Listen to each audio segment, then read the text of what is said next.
ለአብርሃም ጉድ መጣ፣ ገንፎ ዛፍ ላይ ወጣ። ጉድ መጣ፣ ጉድ መጣ፣ ገንፎ ዛፍ ላይ ወጣ። ይህንን ተረት የሚያውቀው ሰው ይንገረኝ። ይህንን ፈሊጣ ያነጋገረ ወይኔ ወይኔ ወይኔ ወይኔ ወይኔ። ቆይኔ የሚለው ሄርሜላ ተብዬዋ ማለት ነው። አንድ ነገር አርግዣለሁ አለች። አርግዣለሁ አለች። ለአብርሃም ማርገዟን ካወቀች ምን መደበቅ አመጣው? ይሄ የአብርሃም ልጅ ነው ወይ? እውነት ይሄ የአብርሃም ነው? እናንተ ለአንተ አንተም ሊያጣ አንተም ሊያጣ እንዴት ትታጣዋለች? አፍቅሯት ካገባ ወዶ ካገባ ትዳሩን ጥሎ ወደ እሷ ሄዶ ካገባ እንዴት ታፍራለች? እነዚህ ሰዎች ሁለቱ አካል ውስጥ ሁለተኛ ሶስተኛ ሰው የለም ብላችሁ ታምናላችሁ? ካነጋገሯ እኔ በጣም ቪዲዮን በደንብ አይቼዋለሁ። ካነጋገሯ አሁን ለምሳሌ ይሄ ነገር በእሷ ቤት በእሷ ውስጥ ላይ ሲፈጠር አብርሃም አስቀድሞ ማወቅ የለበትም? አለበት። ቤተሰቡ ነው እንደ እሷ የሚያገባው? ዘመዱ ነው እንደ እሷ የሚያገባው? መጣህ እየመሰለኝ ምን አስባብላ ትመጣለች? እናንተ አይታችኋል? ይህንን አነጋገር ሀሳቧን አይቋችኋል? እስቲ ወንድም ሜቶቼ በእውነት ይህንን ነገር እንዴት እንደምትረዱ እኔ አላቅም። እኔ ግራ ገባኝ ለመናገር። እሱንም ብዙ ሰዎች ተሰቅለው ተለምና እንዲህ ምናምን ንገሪው፣ በቃ ከአንቺ ጋር እንጋፈጣለን የፈለገውን።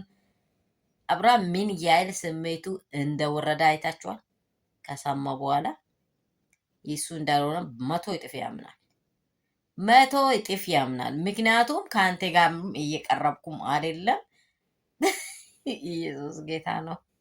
ኢየሱስ ጌታ ነው። በእውነት ኢየሱስ በነገር ሁሉ ጌታ ነው። ይሄ ነገር በጣም በጣም በጣም አስቸጋሪ ነገር ነው።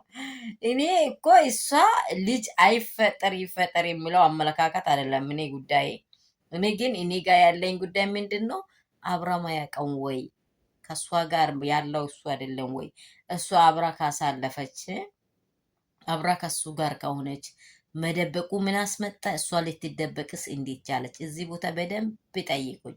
ቀለበቱን ደብቃ ደግሞ ዛሬ ለብሳ ነው ያመጣችው።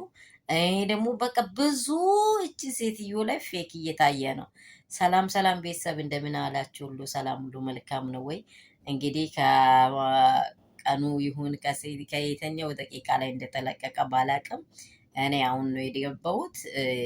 ያው ስራ ላይ ነበርኩኝ። ይህን ነገር ከሰማሁ በኋላ በጣም ነው ብዥ ያለኝ ማለት ነው። ምክንያቱ ምንድን ነው? የአብርሃም ልጅ ከሆነ አብርሃም ላይ ማውራት ምን አስፈራ? ውዶቼ ሰላማችሁ በክርስቶስ የበዛ ይሁን። ባላችሁበት ሀገር ሁሉ ሰላማችሁን እግዚአብሔር ትርፍርፍ ብዝስት ያርጋችሁ። ለቤተሰቦቻችሁ፣ ለምድራችሁ ላላችሁበት ስፍራ ሰላም ይብዛ። ለሀገራችን ለምድራችን ሁላችን ባለንበት በምናምነው ሃይማኖት እንጸልይ።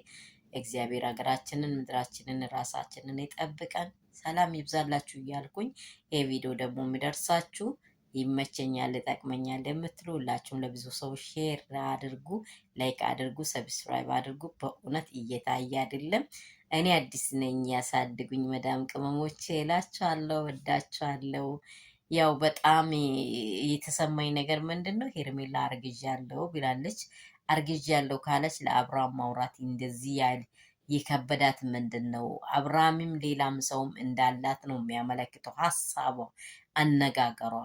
ከሷ ከራሷ ስትሰሙ ከእኔ የተሸሸብኛለ ብዬ ከእንደዚህ ሁኔታ ብዬ በቃ ይሄ ሰው ሁሉ እስከሚበጠበጥ አብርሃም ከቤተሰቡ ቤተሰቡን እስከሚያስር ድረስ ይቺ ሴት እያየች ነው ያለችው። አይታችኋል? የጭካኔ ጥግ አይታችኋል? ይቺ አሁን ምስት ልትሆን ነው ወይስ